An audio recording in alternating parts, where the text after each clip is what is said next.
Tandaan niyo ito. Walang kabuluhan ng karunungan kung hindi ka kikilos. Gawa ang magpapatunay na tama ang karunungan.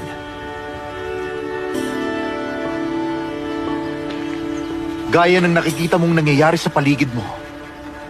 Gaya ng mga buhay na binago dahil sa pagsisisi at kaligtasan. Huwag niyong baliwalain ang ebidensya ng kaharian ng Diyos. Nakakalungkot kung hindi mo natanggap. Mula pa noong sinaunang panahon, ang mga tagasunod ni Kristo ay patuloy na nagsisikap na maunawaan kung ano ang tunay na simbahan na iniwan niya para sa atin. Kristiyano sa buong mundo, bawat isa na may kanya-kanyang doktrina at mga kaugalian, lumilitaw ang tanong, ano nga ba ang tunay na simbahan ni Kristo? Ito ba ay ang Katoliko? Ano nagsimula ang simbahan? Kung ano ito at sabay nating tutuklasin ayon sa kasulatan kung alin ang simbahan na iniwan ni Kristo para sa atin.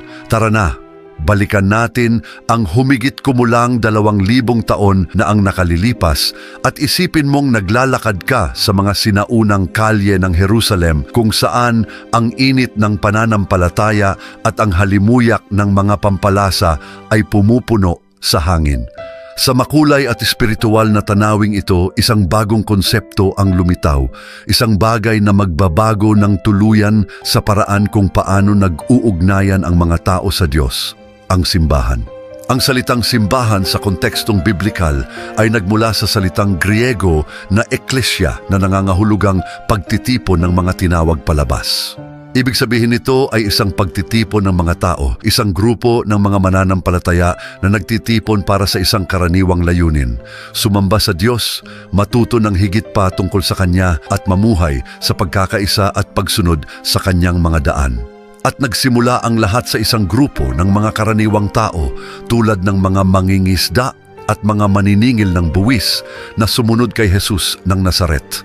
Matapos ang kanyang muling pagkabuhay at pag-akyat sa langit, nagbigay si Jesus ng isang malinaw na utos sa mga apostol, kaya't humayo kayo at gawin ninyong alagad ang lahat ng mga bansa, bautismuhan ninyo sila sa pangalan ng Ama at ng Anak at ng Espiritu Santo. Mateo 28:19-20.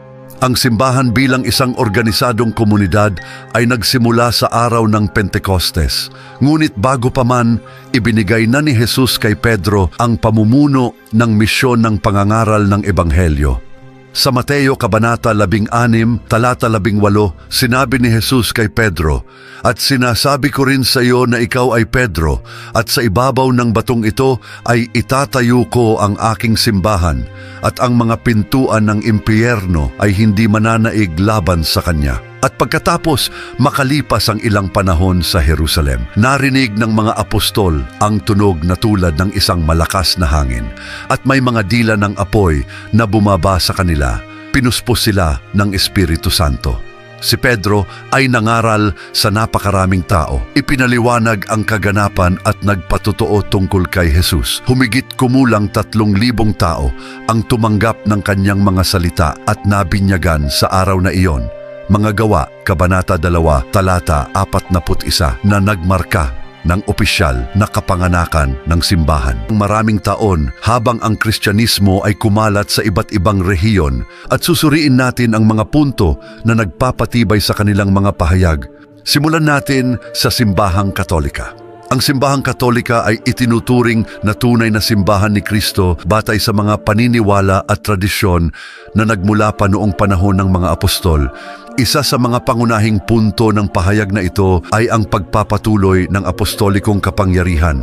Ayon sa Simbahang Katolika, pinili ni Jesus si Pedro bilang pinuno ng mga apostol at sa pamamagitan nito, siya ang naging unang pinuno ng simbahan.